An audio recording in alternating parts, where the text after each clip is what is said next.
According to FBI data, over 60% of violent crimes are perpetrated by someone the victim knows. Sometimes, crimes are completely random, and those are the most terrifying. I mean, it's almost inconceivable that someone could see a random person and for no reason at all, no connection to that person, no anger toward the person, no motive whatsoever, they choose to make that person their victim. But that is exactly what happened with Jayme Closs. One male down, deceased, still have the house to clear. Several rounds spent, door's been breached.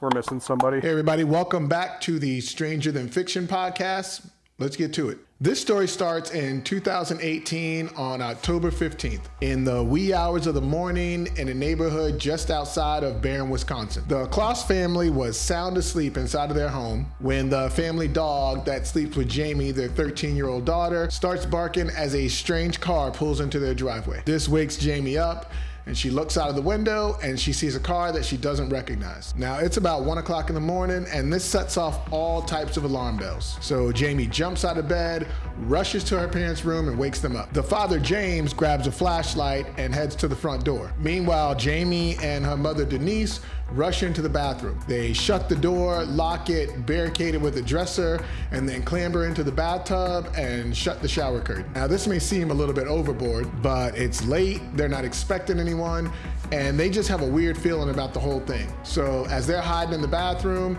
James approaches the door with his flashlight. And from inside of the house, he can see this mysterious man get out of his car and start walking up toward their front porch. Initially, James thinks, it must be the police. Who else would be darkening someone's doorstep at 1 o'clock in the morning? So the man walks up onto the porch and starts banging on the door. James shines the flashlight through this small window in the center of the door, announces himself, and screams, "Show me your badge." The mysterious man doesn't answer.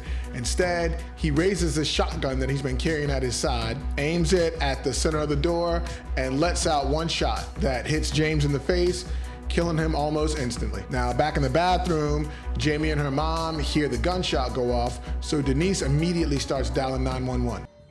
County 911, where is your husband? Somebody I just want from. You can't hear words, you hear yelling or maybe a scream. Hello? And it ends by getting hung up.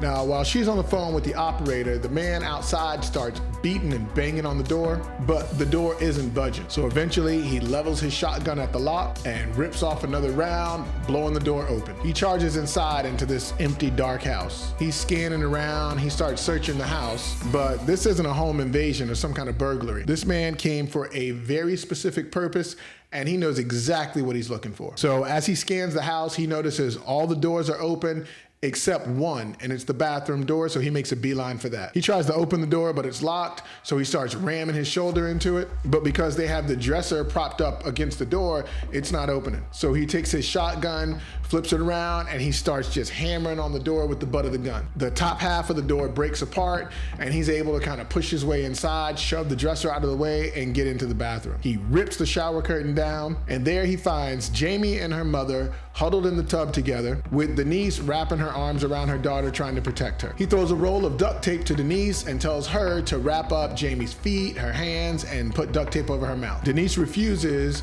so the man sets his shotgun down, shoves Denise out of the way, and he tapes up Jayme himself. Then he drags Jayme out of the tub, grabs his shotgun, points it at Denise, turns his head away, and pulls the trigger, ending Denise's life. He then hoists Jayme over his shoulder, walks out of the house, and tosses her into the trunk of his car, then drives away. The entire ordeal takes less than 5 minutes. And as this mysterious man is driving away from the house with Jayme in his trunk, he actually pulls over to the side of the road to let the police responding to the 911 call go by. Then he continues down the road and vanishes into the night. Police make it to the house and they see all the carnage everywhere. Sheriff's office, who's inside? Deputies find James and Denise Closs dead and no suspect in sight. We cleared the house. Okay. Only two we found. Okay.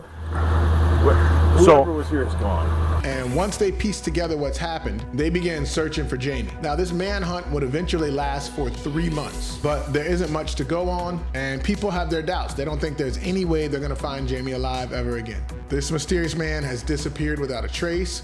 The police don't have any leads. They have no suspects. All they have is the 911 call and what the operator could hear on the phone. 911 call came in. All they could hear screaming and yelling. I heard some of the tapes as I was gearing up to go. Okay. Bloody screaming, yelling. Yeah. Sounded like a couple people, maybe not. Phone went dead. She tried calling back, no answer. We get here minutes later. And the reason that this case was so hard to solve is because it was completely random without any motivation. Early on, investigators could not figure out why anyone would target the Closs home, where there had been no criminal calls previously. All we have here is fires. Really? So how the hell do we have?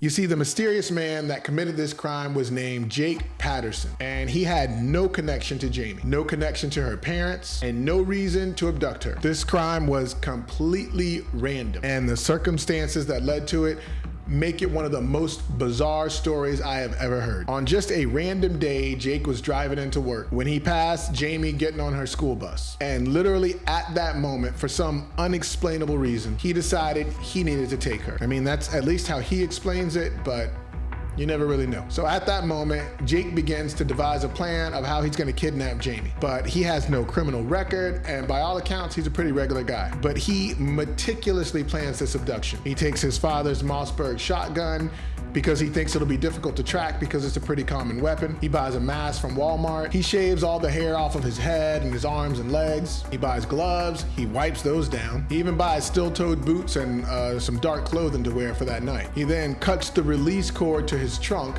so that the only way to open it is from the key. And this is all from a seemingly regular person with no connection to Jayme or her family. So he stakes out Jayme, finds out where she lives, and then he prepares to put his plan into action. The first time he heads over to abduct her, there's actually several cars in the driveway, so Jake doesn't do it that night and he drives off. The next time he goes, he pulls into the driveway, a light comes on, it spooks him, and he drives off again. But on October 15th, Jake finally goes through with his plan and he murders Jayme's family and kidnaps her. Now, after vanishing with Jayme, Jake drives to his house some 70 miles away in the secluded wooded area. He takes Jayme inside, he burns her clothes, burns the tape, burns any trace he has of the kidnapping. Then he puts her on his sister's pajamas, and then he makes her live up under his bed where he barricades her under there. This is literally where she lives for up to 12 hours a day with no food, no water, no bathroom breaks, just a pillow and a small blanket up under his bed with a barricade around it. And this is Jayme's life for the next 88 days. He threatens to harm her if she leaves or ever tries to escape, but he doesn't even really need to do that because she witnessed him kill her parents. So she's fully aware of the type of evil that he's capable of. But as time goes by, Jake begins to get more comfortable. No police have shown up, no one suspects him of anything, and he starts to feel like, he's gotten away with this crime. At one point, he gets so comfortable, he even invites friends over while he has Jayme living up under this bed. Now, for the time that he's got her there, Jake really doesn't leave the house. But one day, he decides he's gonna go out for a job interview. He warns Jayme about how bad he'll harm her if she even thinks about leaving.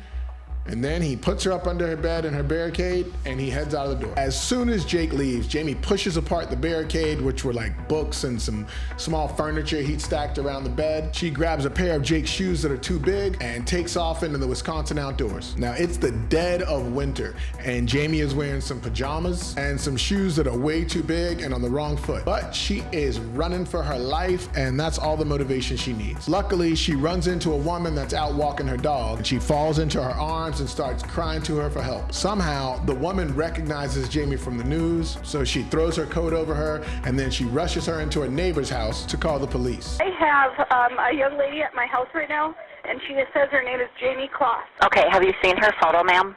Yes, it is her. I 100% think it is her. The neighbor actually gets their gun and they stand guard at the door waiting for the police to arrive, because they're all afraid that Jake is gonna come back and he's gonna find out where she is. But the police manage to make it there first. Jayme gets rescued, and shortly after, they arrest Jake with no incident. And Jake confesses to everything. He's convicted and they give him life without parole, which I personally think is being far too generous. But by far the strangest and most disturbing thing about all of this is that Jake can't even explain why he did it. He says he doesn't know why he kidnapped Jayme, doesn't know why he killed her parents. Something just came over him. He tells police multiple times that when he saw her, something just came over him, and for no reason, he just knew that he had to take her. Evil doesn't have to make sense. And that will do it for today on the Stranger Than Fiction podcast. And I really think this was definitely stranger than fiction. But I will see you guys next time where we'll have more strange stories to talk about.